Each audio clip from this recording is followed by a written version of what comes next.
The last 5 years, I've personally been very, very deeply attached to the general ecosystem in India for startups.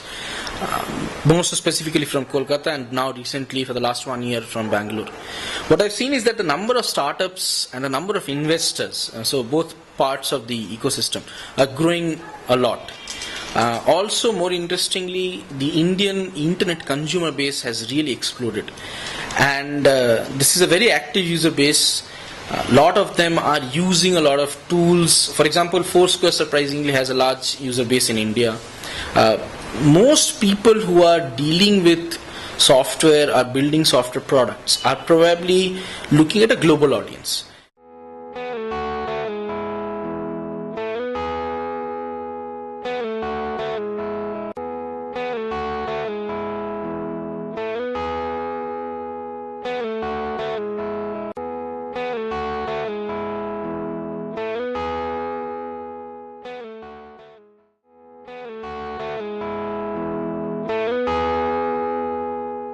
The reason I got out of bigger companies. I don't want to have to deal with stupid people, right? And I think this is true for most people that join startups. Now, I was very lucky. I didn't have very many of those in my previous company, and it was still frustrating occasionally.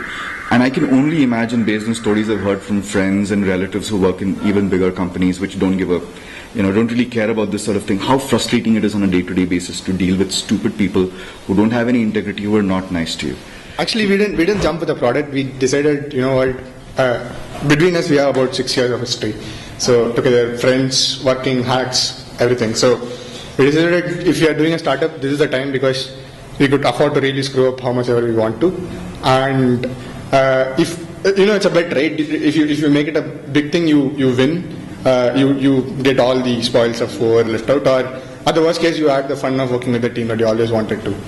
And we jumped with an idea, but more than the idea, we were psyched about working together. And I had a feeling that we complement each other's skill sets, and between technical and selling, I think we could build anything we want to, and hopefully sell that as well.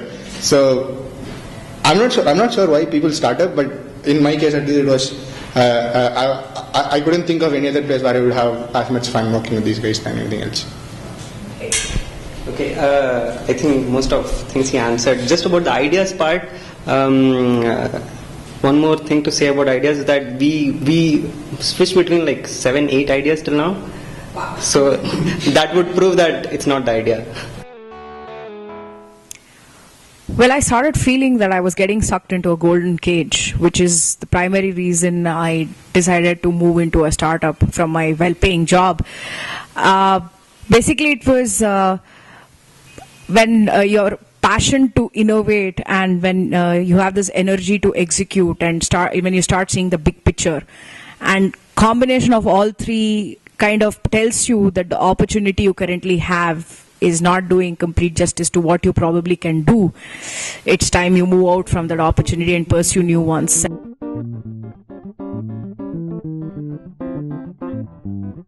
A startup be sustainable. If being disruptive is necessary in your market, then be disruptive. But a primary goal for a startup is sustainability. Like, it depends on where you are.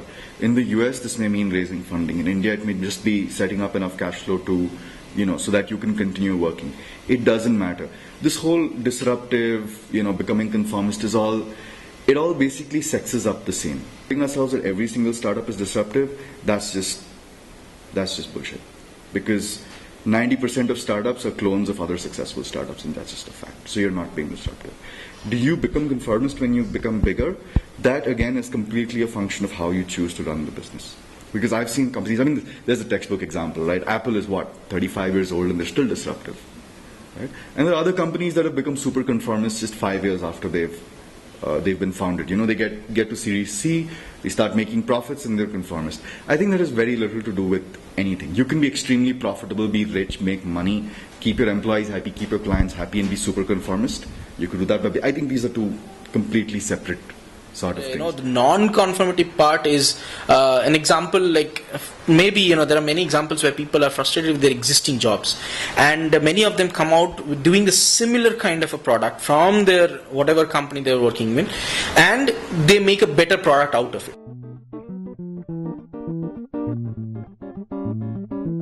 Our first customer and decided to buy our product, and he said he's ready to pay for it, and we couldn't believe it for a moment.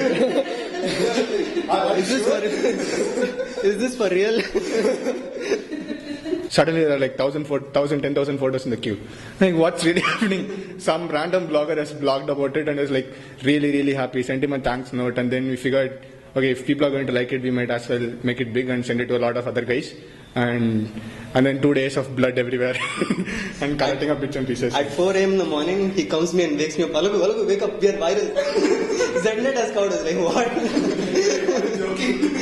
We started up, it was three, two people quitting first from my previous company, and we were talking about it for a long time. This is my second company. So I'd already crashed and burned on the first one, and there is a sort of a mental and financial trough you hit after your first company crashes, where you don't want to have to deal with that again for a while. And I'd been coming out of that for almost 6 or 8 months. So I think I was ready to go ahead. So when these guys proposed that I join them, I was like, okay, that does make sense. So I think it was those two guys, and then I joined, and then Akash joined, and then it just went on from there. In terms of satisfaction, like the high points and the low points, I think the interesting thing in this business has been, I can't think of a single terrible low point where we're like, oh my god, this just isn't working at all. Those were there in my first business, and I think in many ways we structured this business to insulate us against those, because those low points don't just happen magically. They happen because you failed to close a deal, and consequently you're running out of cash. Almost inevitably, in every single situation that I've seen in startups, you start to get extremely disillusioned when you're burning, everything you've got, you're working super hard, but there's no money coming in, so you have no validation that what you're doing and what you're really struggling for is actually producing results. We released our first product, Ruby Monk. It really sort of went through the roof. We generated the kind of traffic and visibility that typically you see Y Combinator startups, when they go live and they pull out all the plugs and they have, Lifehacker and all of these people coming and covering them because people make phone calls. We got that kind of coverage organically from the same aggregators.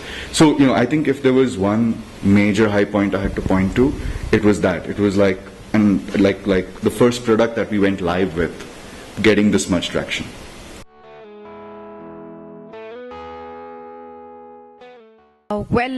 They fight a lot of battles, right? From parents, asking them why they quit their jobs to start off, or why they didn't take up good paying monthly jobs to, instead of doing something on their own.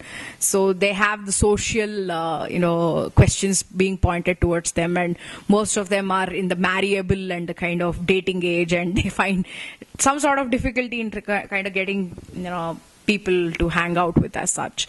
But all that apart, they see a lot of issues in terms of, validating their whole belief in the product they innovated.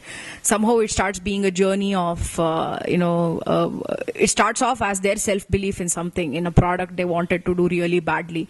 But it ends up towards being, something of them looking at other people to validate their self-belief, whether their product is acceptable or not. So people go through all that emotional gamut of them having bad products, to people not accepting their products, to not getting funded, to having a bleaky future, or innovating a shallow product which probably cannot be iterated, and things like that. When we talk about the internet in general, for example, much of the stack, in fact all of the stack, is basically open source software. So from the operating systems like Unix or a Linux based operating system, to the software that runs on top, the programming languages that we use in general, so Python, PHP, Ruby, Perl, all of these come from the open source backgrounds. They're all open source softwares. You can use them and you can modify them. The other advantage, so that's basically the advantage that I'm pointing out is mostly the free, as in freedom advantage. The other advantage that you actually look for from the business perspective is also that the software in general comes for free, as in a free cost.